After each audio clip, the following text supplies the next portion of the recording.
crazy, but that's how it goes. Millions of people living as hoes. This is TalkSport Extra Time. I am Mike Graham, and I'm delighted to say that it is that time of the week when Mr. Mike Porky Parry accompanies us for the next hour, sitting here looking not quite so well coiffed as you were on Monday, I have to say. Have you come through a wind tunnel or something? I beg your pardon? You're looking a bit more kind of wild this evening. Well, excuse me, I only got out of the shower 2 hours ago, and okay. I made sure that the hair dried in its normal formative state, and then... You just looked a bit more kind of, coiffed last Monday for some reason. Did I? Oh, well, I don't know what coiffed means, Mike. Your strange use of words. Well, that's scruffy. I'm trying not to say the word a little bit scruffy.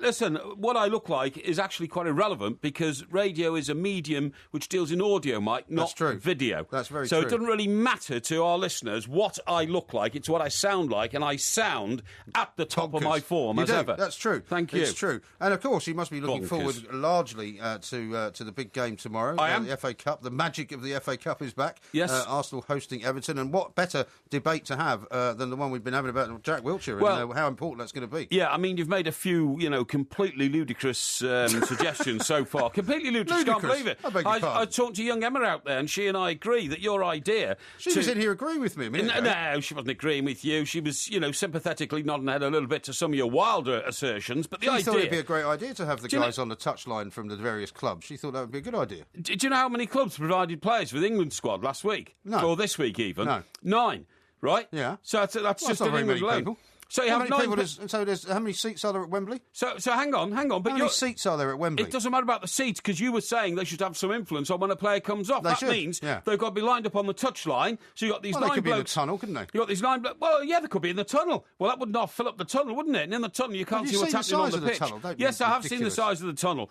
But what I'm saying is this, all these people rushing out of the tunnel every 2 minutes, saying to Roy Hodgson, bring my player off, he looks a bit knackered. Why couldn't they? All right, well, drop my player back, he's playing in too aggressive a position. Calm down. Why couldn't they be connected electronically, for example? They could be in a room watching the game, and they could be hooked up by earpieces or by walkie-talkies, the same way lots of managers do. That's rubbish and nonsense. And I just think if you... Well, let me put this to you then. If Ross Barkley had been in the same situation as Jack Wilshere, he'd gone into that tackle with Daniel Agger, he'd rolled around on the ground, you'd be screaming at the top of your little voice from your box at Wembley. Sorry, what do you mean, my little voice? From your box at Wembley, you'd be screaming... What is a little voice? Get that, never mind that. I was just being arbitrarily insulting to you. Dismissive, accusatory term. I'm not... You're a bit sensitive about your little voice. No. Engage in this conversation with you. Now, listen, you'd be at the top of your voice screaming, take that man off, take Ross Barkley off now, he's been injured, I don't want him to be in any way risked for the FA Cup quarter-final. This is your second ludicrous assertion that, somebody should have spotted that he had a broken foot. Well, the only person who knows he's got a broken foot is the man whose foot it is. Well, he didn't know he had a broken foot, otherwise he would have come off, surely. If your left foot is on the end of your left leg... It normally is. Yeah, it has to be said. Exactly, What is that on the end of my left leg? Oh, it's my left foot. That's right, yeah. You're the only one who can tell whether or not there's a pain coming from there, which indicates there's got to be some form of break. But you've got to remember that the navicular is the navicular. Navicular? That's the bone that's broken. Is it? That's the bone that's broken. Okay. Is an extremely rare break. Normally, it's a metatarsal, That's right, yeah. I know this because I'm a bit of a student of physiology. Yeah, and we all learned about the metatarsal when David Beckham broke his. Well, I broke one. Did you? I broke one walking in Cornwall. Really? I was on a cliff. Before Beckham? It was after Beckham, because nobody knew what metatarsals were until Beckham. But I was on a chalk cliff, and I jumped from one level down to another, about 2 feet. And as I landed... this is true. I've got this vision of you leaping down a cliff. Yeah, leaping. It is leaping across the cliff. You're trying to throw yourself off? No. You're having a bad week? No, it was just an undulating landscape. Oh, yeah. And as I landed, I thought, well, that's funny. And I thought I'd just, landed on a pebble or something. And then over the next half hour, the pain got intense. And when I eventually got to hospital and got it scanned, I had a hairline fracture in my toe. And so was it not for a while that you noticed that, though? Because one of the things Bobby Gould was saying, that, when you put your boots back on, if you take your boot off and you've got a broken bone, even if it's a very small bone, you would really feel a lot of pain. You feel terrible pain because and they could only find it on a high definition scanner because it was a hairline break. But they're the most dangerous because you can't see them and you. But why haven't they got one of these high definition scanners at Wembley? They can look at the guy's foot during half time. Because he wasn't complaining of pain at half time. Yeah, but see, that to me, no, seems, he wasn't. I mean, I'm not going to say it's negligent, but it's very navicular, you see, the metatarsal is the end of your limbery in your body. You see what I mean? So, you've got legs. I thought you played for France. No, you've got... Frank Limbery. Yeah, you've got thigh to your knee, to your bones below your knee, into your foot and your ankle, and then right at the extremity of your limbery... Dry bones, them bones, them broken bones. And the metatarsal's the end one. Right. But whereas the navicular is hidden in the middle of a load of bones, so it doesn't immediately emit pain to you. It doesn't. The receptors in your brain. Yeah, but so the metatarsal is more painful than the navicular, is what you're saying? Definitely, yeah, right, okay. yeah, definitely. Well, I just think it's a very unsatisfactory situation, basically. And what I think Did you know if you didn't have any toes, you wouldn't be able to stand up? Eh? You wouldn't be able to stand up if you lost all your toes. There are people that lose toes to frostbite, aren't there? Yeah, of course there are. Who have trouble walking. Yeah, I suppose you can't really have false toes, can you? No, can't have false toes. You couldn't have What are you going false to attach them to? What would you attach your false toe to? Well, I guess you could drill them into the bone, couldn't you? Oh, dear me. No, you couldn't do that because if you think about it, you're drilling into another metatarsal. There's two levels of metatarsals, There's carpotarsals as well as metatarsals, yeah. You've really studied this, haven't you? Yeah, absolutely. And it could work that way. So what period of recovery was there for your metatarsal then?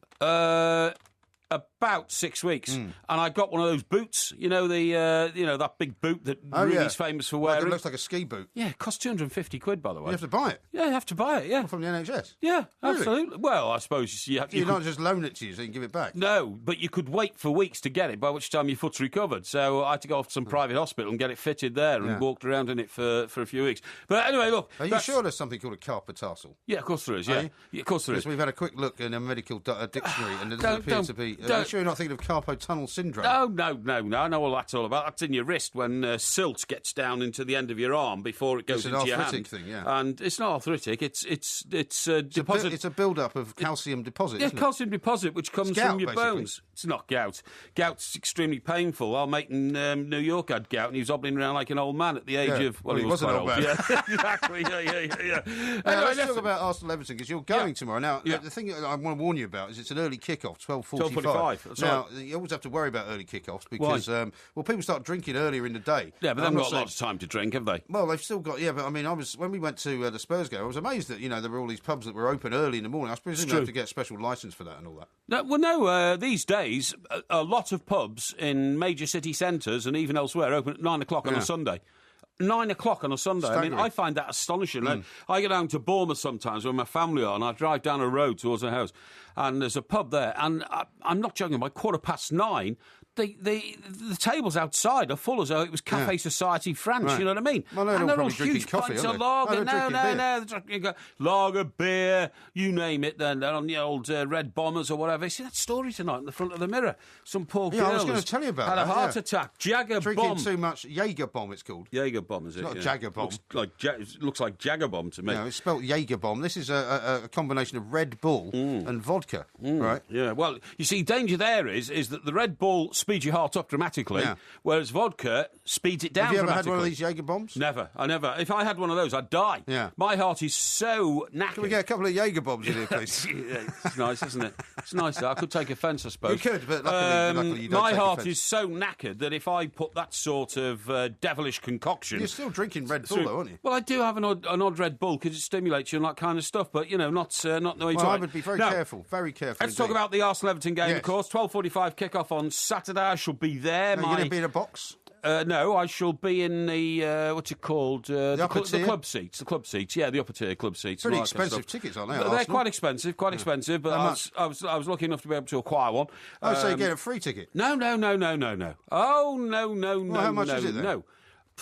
It's a lot of money. I don't want to boast on air about how much you have to pay to go to games more these than days. 120 quid. Oh, yes. Because I think it was 120 quid in the upper tier at Arsenal for the Champions League game, wasn't it? Was it? Well, it's more than that. But anyway, look, that's... But you're not paying for it? Of course I'm paying for it. You just said you acquired one. Yeah, well, that's what I mean. I managed to find the ability to be eligible to buy one. That's what I meant. Right. Now... How come you didn't get one for me?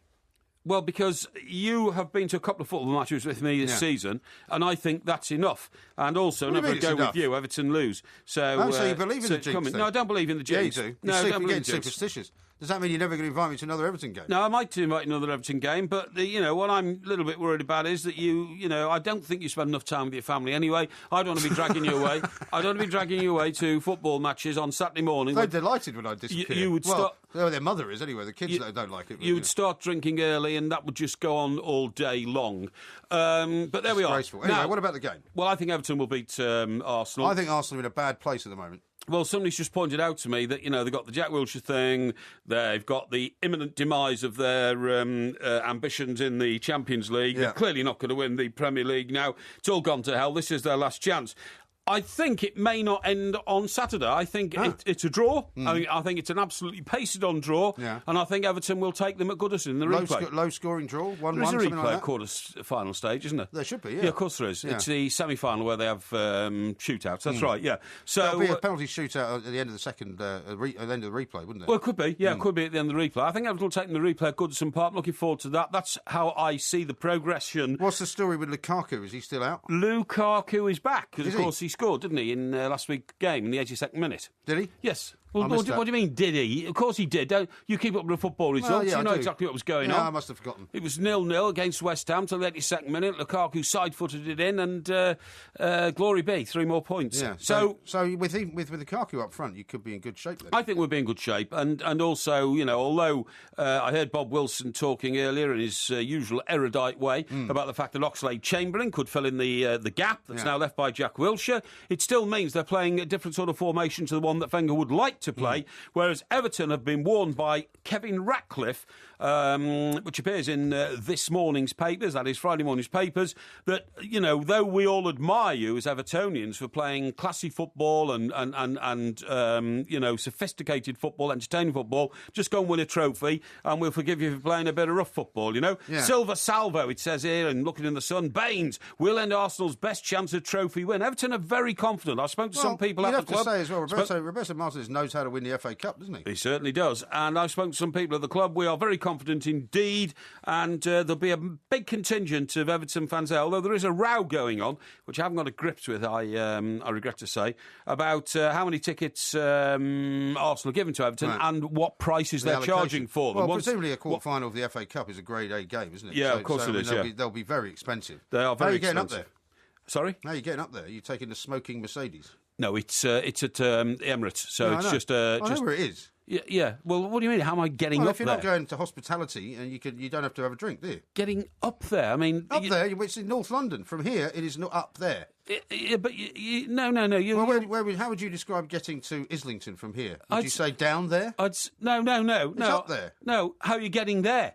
Not up there. Up there indicates you're going north. You are going north. Scotland, something like that. You live in Surrey, you're going north. No. I get a train into town, then I get the tube up to... Which direction does the train... Holloway Road, and then I get off at Holloway Road. Which direction does the train go?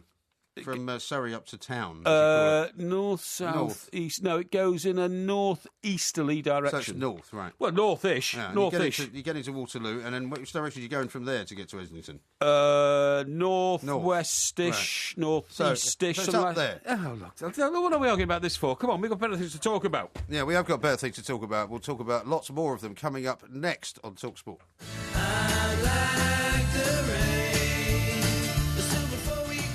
This is TalkSport Extra Time. I'm Mike Graham. He is Mike Parry. We are the two Mikes. There'll be an iTunes podcast out in a few hours' time, of course. There's a whole host of them on there if you want to go back and check through the back catalogue. Mr. Parry, I've got to ask you another question about something you came up with on Monday. OK. You were ranting and raving on about people having coffee in pubs. Certainly was. How annoying that all is for you. It's very annoying. And I got a great response on social media. A lot of people agreed with you. Yes. But, I mean, I'm amazed at that. It's very, very provincial, really. Because the point about pubs is pubs are struggling in this country now, right?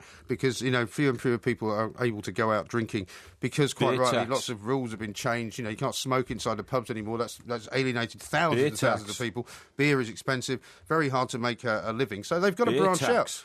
What do you keep saying beer tax for? Like because there's a big campaign going on by Mr. Martin, who owns Wetherspoons, to say cut the tax on beer in pubs because there is no tax on certain alcoholic beverages bought in supermarkets, and it's a huge disadvantage. If you want to protect the English pub, which is an institution, well, I'm sorry, I feel very strongly about, then we should balance up the tax situation. But you should also then understand, because I've been doing quite a bit of research on this since you said this on Monday, you've got to let them do things like sell coffee, sell food. Have a coffee counter then. Well, maybe so. You've got to let people pay by credit card. You've got to take, those swiping. Hang on. You've got to be able to have those, those machines where you touch the card. This is another one that drives me mad. Why? Because I'm waiting in a queue to get a drink, right? You've been in another pub since Monday, have you? Yes. I have actually, yes. It's a daily thing. I mean, I told you, all your stories are around about pubs. No, I think I've been in one since Monday. But the point of my story is this. I'm waiting there to get a drink, right? I just want to sit down and have a look at the paper and enjoy 1 pint of beer, which is about my ration for a day. Read a bit of Dickens, maybe? Yeah, I might read a bit of Dickens, but usually I read more contemporary stuff in pubs, to keep myself up with the moving agenda that is life. And what happens? There's some guy in front of me, and I don't know why people pay everything on a credit card. So he orders like a pint of beer and a packet of crisps, and then says, and produces a bit of plastic. Well, it's probably a debit card for a start, isn't it? Which is one that just links straight to your bank account. I don't know what it is. All I know is... Do you not know the difference between a debit card and a credit card? No. All I know is that the barman now has produced this machine with a long sort of whirly coil on it, and he gives it to the guy, and the guy sticks it in, and then he has to put in a PIN number. It takes a matter of moments, doesn't it? It's ludicrous. It's ludicrous. There should be some sort of a law which says basically... you can only pay on a credit card for drinks at this bar to a minimum amount of £15, and then I'm okay.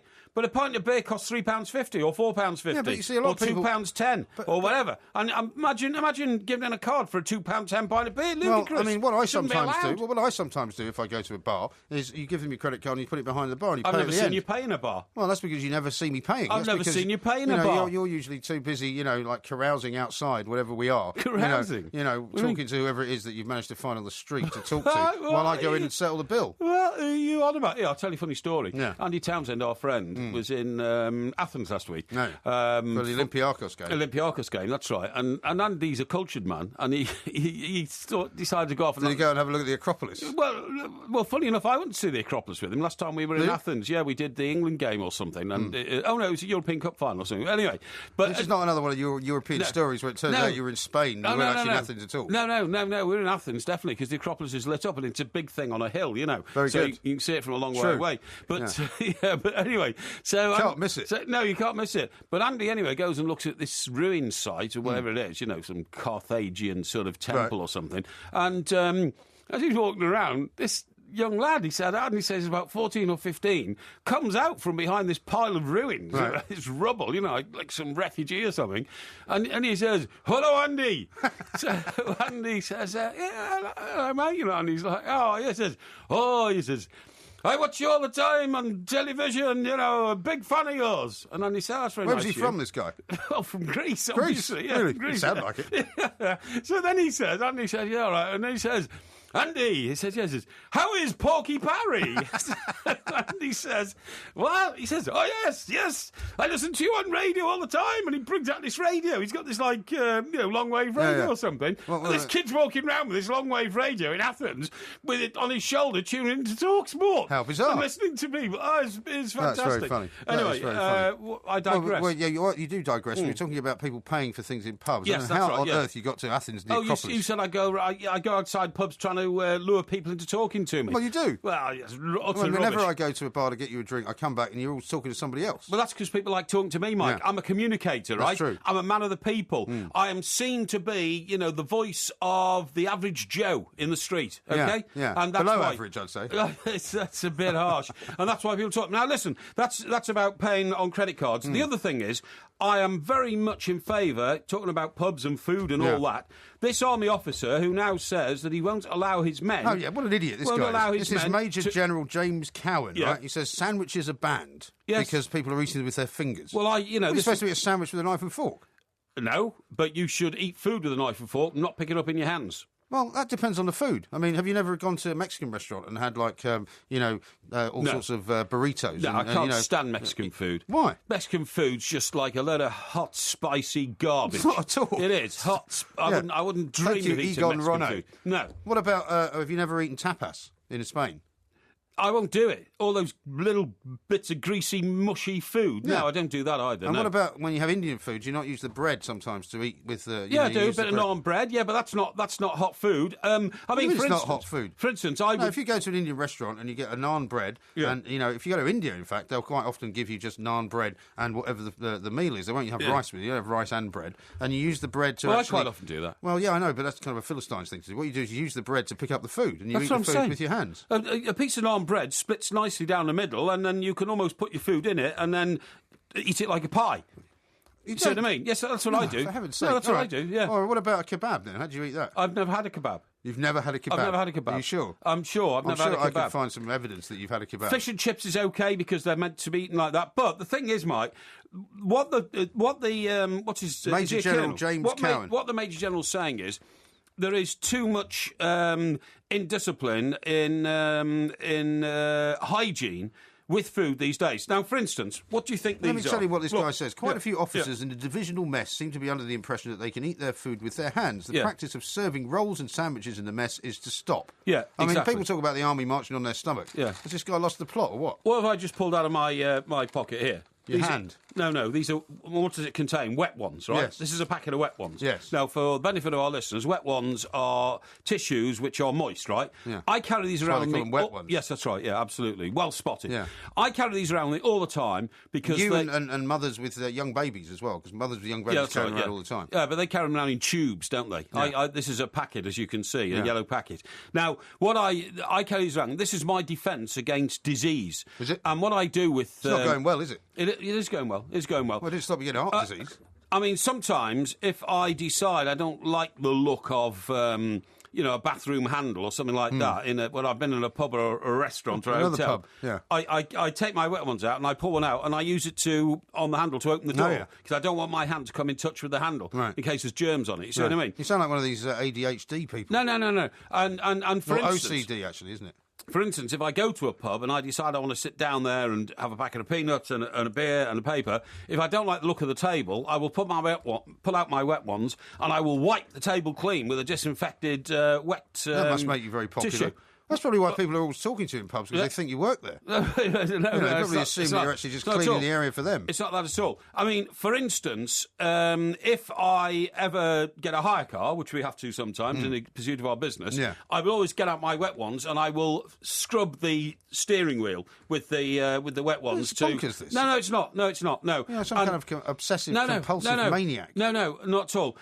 What about the TalkSport shoes? We used to have somebody that worked here, one of the former TalkSport presenters, who used to do exactly the same when he came in, because he figured that the unclean other people would somehow pass on the disease to him. That's a good thing. That's a very good thing. No, it isn't.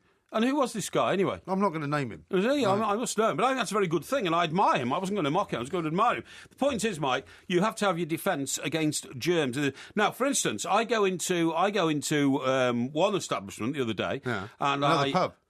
Yeah, it was a pub, actually, yeah. And there's a familiar theme. I go to the bathroom and, then I want to wash my hands. Yeah. And so I go to the soap dispenser, no soap. Right. It's often a problem, that. Sorry? It's often a problem. Well, it's a disgusting problem, because if there's no soap for the customers, it's a soap for the staff, you know what I mean, who are handling food, and even the customers, have got germs on their hands. Yeah, so producer David just brought us some multi-purpose cleaners so you can spray yourself to...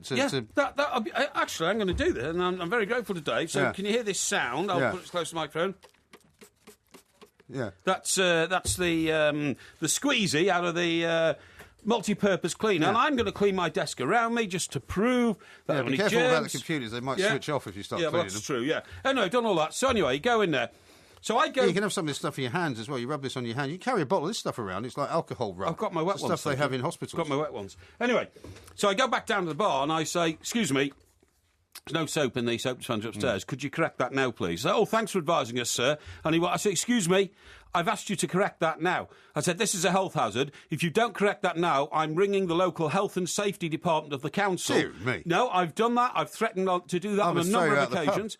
And on one occasion, when the kid said, well, I don't know what to do because I'm here on my own, I said, it's easy. There's a Morrison's across the street there. Here's £3. Go and get a soap dispenser, a mobile one, and stick it up in the bathroom so people have got soap. If you don't do that, I'm reporting you to health and safety. What a maniac you are. I would ban you from every single pub in the south of England. You've got to have standards. Yeah, you have got to have standards. That's one of the reasons that we have you in here, Mr. Porky Parry. Mike Parry and myself, Mike Graham, will be up with more of this nonsense next.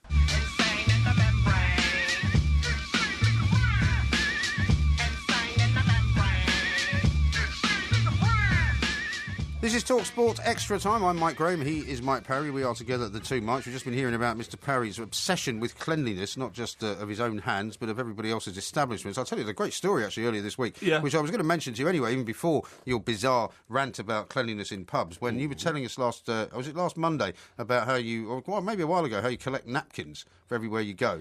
Because in addition now to the wet wipes or the wet ones that you have in your pocket, you carry napkins around everywhere. And you steal them from various establishments that sell food. There's a guy in America who's launched a $1.5 million civil lawsuit against McDonald's, right, because they only gave him one napkin when he went in to have lunch in there. And he said that he became unacceptably dirty eating his food. What, did he eat it in the restaurant or did he bring it out? He ate it in the restaurant. Well, why didn't he get up and... I mean, in most McDonald's I've ever been to, they're in like a spring-loaded... In a dispenser, a dispenser. Yeah, well, I guess in this place they weren't, and he asked for some extra napkins and they wouldn't give them to him. Maybe, as a result, as I've said to you many times, of people like you going in and nicking all the napkins, so they now no longer keep them out in public display. If I am out and about anywhere and I suddenly find, to my horror, I haven't got any wet ones with me or a packet of tissues or some napkins, I get into a panic situation and I have to go and buy You've got a lot of problems, haven't you? No, I haven't got any psychological problems. No, I haven't got any problems. So you're in panic attacks. You've got all sorts of problems with sort of obsessive compulsive. How often do you wash your hands, would you say, on any given day? Well, I think this where all this came from, I think, is because you and I started the newspaper industry. Yeah. When I became a news editor, handling maybe 20 or 30 newspapers a day,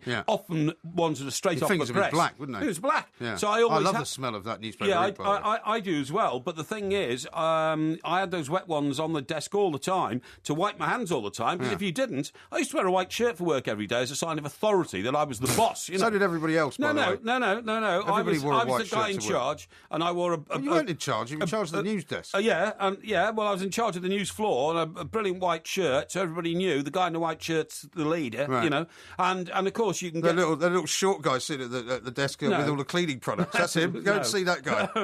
No, and obviously if your fingers are covered in news ink, newsprint, it gets all over your shirt. In fact, actually, my secretary always had a spare white shirt for me in the wardrobe. Was that around her gaff? No, don't be ridiculous. And then if I had to go into a meeting or something like that and my shirt was all covered in ink, I'd change for the meeting, and then when I came out, I'd change back. Well, that must have been ridiculous. Well, there's no point in doing it. You run into the toilet and come out in a sparkling white pressed new shirt like Superman. No, I go into my office. Are you changing the office? Yes, of course I would. The office had windows, didn't it? Well, my office was at the top end of the news floor. I seem to remember your office had windows in it. Well, of course it had windows, but the windows looked out to the River Thames. Yeah, but they also looked back into the floor, so people would be unfortunate enough to see your torso as you were changing. I'd pull the blinds down. Did you wear a vest underneath the shirt? No. You never wore a vest? No, I don't wear a vest. No, me neither. Don't wear a vest, no. Now, another story I want to talk to you about, because when we were in newspapers, one man was very much the focus of an awful lot of stories of it. George Michael. There was a piece in the Mirror this week who's apparently quit cannabis. Finally, because we've heard so many stories about George Michael crashing his car. Unbelievable. He once crashed his car at something like 10 miles an hour into that photo shop in Hampstead, didn't he? That's right, he did, and then there was another episode where he fell out of the guy's car when they were going up the M4. He fell out on the motorway. Yeah, and he survived it. On another occasion, on Park Lane, which is probably one of the most distinguished streets in Europe, he managed to actually fall asleep at the traffic lights at the top of Park Lane. Right. And you know, like for 20 minutes, people were moving around his car and everything. He was by his own admission, a bit of a stoner. He just was stoned all the time, right? Yeah. And everybody would see him, careening around. Stone Love. No, that's a Temptations song. It's not a George Michael song. It's the Supremes. It's the Supremes. Stoned Love was a Temptations song. It's the Supremes. All right. Well, we'll argue about it later. We've got time excuse for that me, now. I'm asking for the informative guy behind the glass to tell us it was the Supremes. It was probably both, actually. Diana Ross. It was an old Tamla Motown song. Supremes, thank you. The Temptations did it as well. Well, I don't care. It's the Supremes. Anyway, don't care. Why are you trying to score points against me all the time? No. Why are we talking about this? We're talking about this because the reason that George Michael said that he decided that he would finally have to, kick the drug habit that he had was because he woke up from a coma that he was in, and he started talking in a West Country accent. And I can't imagine he could have joined the Wurzels. What was the name of that? What was that? I am a cider drinker. I got a brand new combine harvester. Right. You got a brand new key. It could have been George Michael's new career. George Michael. As you know how, he was very much slagged off. Do you remember? Because he was part of the closing of the Olympic closing ceremony. Was he? And instead of doing what a lot of people did, which was to go up and sing some iconic song, he sang his new song. So it was like he plugged his new song. So people were like, that's disgracefully kind of, Well, nobody knew what it was. No. But it's a very, I can't imagine what he would sound like. It wouldn't sound anything like you did just there in a West Country accent. A West Country accent's a West Country bear. Now, I want to tell you, I come from Cornwall, St Ives, and my grandfather was a smuggler, and he used to bring in baccy for the vicar and rum. Is this what you think of Cornwall? Is it? You think people that live down in Cornwall are all pirates? No, that's a West Country accent. Yeah, I can do all accents, What do you mean you can do all accents? You can't. You just did a Greek accent. It sounded like somebody from Bengal. Yeah, hello, boyo. Parry the bread here. I'm from the Rhondda Valley, but occasionally I go to the big city, over the bridge to Cardiff, my spiritual home. Over what bridge? That's not bad, actually, but what bridge did you go over? Oh, the Lannis Bridge or something. The which? Is it called the Lannis Bridge? Well, it's the Severn Bridge. No, that takes you to Bristol. Yeah. In fact, I sent out a tweet only today saying it's a pity that Gareth Bale's mother wasn't shopping in Bristol and went into labour suddenly on the day he was born, because then he'd be English, wouldn't he? Well, no, see that he wonder probably goal? would have fantastic, yeah, but he would probably have chosen, would he not, to play for Wales, because one of the things... I think he did. I think his grandparent was English. If he'd wanted to, he could have played for England many, many moons ago. He could have pledged his allegiance to England. But I take my hat off to the guy, because he'd rather play for the land of his fathers. If you fell into a coma and woke up, what sort of accent would you have? You had a Scottish accent, wouldn't you? Well, funnily enough, when I learned to speak as a child, I had a Scottish accent. Rubbish. It's not rubbish. Because your father? No, because both my parents, I know you make quite regularly the same mistake as you send out on social media, the fact that I've got a Scottish father and English mother. Both my parents are from Scotland, right? You've met my mother. You know very well that she's from Scotland. She's going to be 90, by the way. I don't get it. Why didn't your kids speak with an English accent in America? Because you spoke with an English accent. Why are they speaking American? Well, because my daughter was born in New York, right? But when she was 2, we moved back to England. Yeah. So by the time she sort of was going to school in England, she had an English accent. Yeah. But then they went to high school in America, so then they developed... Now they've got American accents. But when my daughter comes back to England, it kind of goes back to a bit of more of an English accent. If you woke up in a coma and you I wouldn't wake Scottish, up in a coma, would I? No, you'd wake out of a coma. Yeah, you'd be saying things like this, Mike. You'd be saying, what you doing in Maastricht, Jimmy? What you doing in Maastricht? Well, you've spent a lot of time working with Mr. Alan Brazil, and I'm sure that he would tell you that is an absolutely rubbish Scottish accent. No, but seriously, because when you're a child, you speak like your parents speak. So when I first went to school in Marylebone in London, I had a Scottish accent, and they all started making fun of me. Well, I'm not surprised. Here comes the jock and all that kind of stuff. But middle of central London. Well, yeah, but shock horror. People in central London. In which case they should make fun of you because you've got a ridiculous accent. Take the high road and you take the low road. That's enough. I'll be a Scotland far. Marvellous. Well, listen, I don't want to hear any more nonsense out of you on the language front. But anyway, so the reason that I had this kind of schizophrenic thing going on for a while, and my sister had the same. Oh, you just accused me of being mental, and now you're telling me you're schizophrenic. No, I said it was a schizophrenic thing that about language. Schizophrenic. No, a schizophrenic thing about language, where I would go to school and talk with English accent, and when I would come home, if I tried to talk with English accent, my dad would make fun of me. So then I would go back into the Scottish accent. So I would actually speak in 2 different accents. God, and it was only when I got to be about 16, when people from friends of mine decided they better come and meet my parents, that actually I started talking, in an English accent all the time. It's no wonder you've grown up funny, Mike. You had a very disturbed childhood. Not disturbed. Impersonating, Scotsmen at home and impersonating English people at school. How crazy is that? Well, it's just a completely normal childhood as far as I'm concerned. Completely normal childhood. Now, listen, don't make fun of my parents because, we've had trouble with this before. I'm going to celebrate my mother's 90th birthday this month, Excellent, well done. Which is going to be very exciting for her. That's great, well done. Now, we're talking about George Michael. Send my regards. I certainly will. Is her hair still orange? It is, yeah. Is it? Yeah. Bright orange? Yeah. Why are you saying that as if it's something wrong? No. No, you're trying to make out that she's some kind of eccentric old batty woman. Well, she is. You've told me that. That's rubbish. In fact, I've met her a million times, so I know she is. Yeah. Well, she's not eccentric. She used to be a teacher. I'm a great fan of hers because she's got a very lively approach to life. She certainly has. Yeah. Now, let's talk about another great Briton, because we just heard about George Michael there, and we wish George Michael all the best, by the way. If he's going to stay off the dope, then that can only be a good thing, as far as I'm concerned. But what about that story in the papers this week about Sir Francis Drake? Incredible. And the fact that he may have actually discovered North America and the continent of North America before anybody else. A Tudor coin found in the mud of a Canadian estuary has been hailed as proof that Sir Francis Drake discovered the west coast of the country centuries before the Spanish got there. Queen Elizabeth I's favourite adventure sailed up the Pacific coast in the Golden Hind in 1579 in search of an entrance to the Northwest Passage. And, of course, they found these coins and they were minted by English people with Elizabeth I's head on it, which means only Drake could have got there. Now, you're a bit of a Tudor scholar, aren't you? Definitely. And what can you tell us about this? Well, what I can tell you about this is that Sir Francis Drake was so successful as a plunderer, you know, on the blind side of Elizabeth I, do you know what I mean? She couldn't sanction it because, of course, we had diplomatic relations with Spain, and I said spam then, Spain. We've never had diplomatic relations with spam. That's right, yeah. I might have with a tin of spam. But the point of my story is this. He was so successful at plundering Spanish gold that when he brought it all back, that's how the Bank of England was created. There was with Spanish gold? Yeah, he brought. Did they melt it all down then? No, he brought so much back, and it was worth so much. Right. The Queen said, "Where are we going to put all this?" And some guy said, "There's this building in Threadneedle Street in the city of London. Right, go and stick it all in there," and it became the Bank of England. That's the story of the creation of the Bank of England. No, I never knew that. So Francis Drake was the greatest explorer ever. He got to Panama. Was he not the guy that brought tobacco back as well? Yeah, he did, and potatoes. No, that's Walter Raleigh. Walter Raleigh was with potatoes. Francis Drake was tobacco. But the point of my story is this. In the Golden Hind, he went to Panama.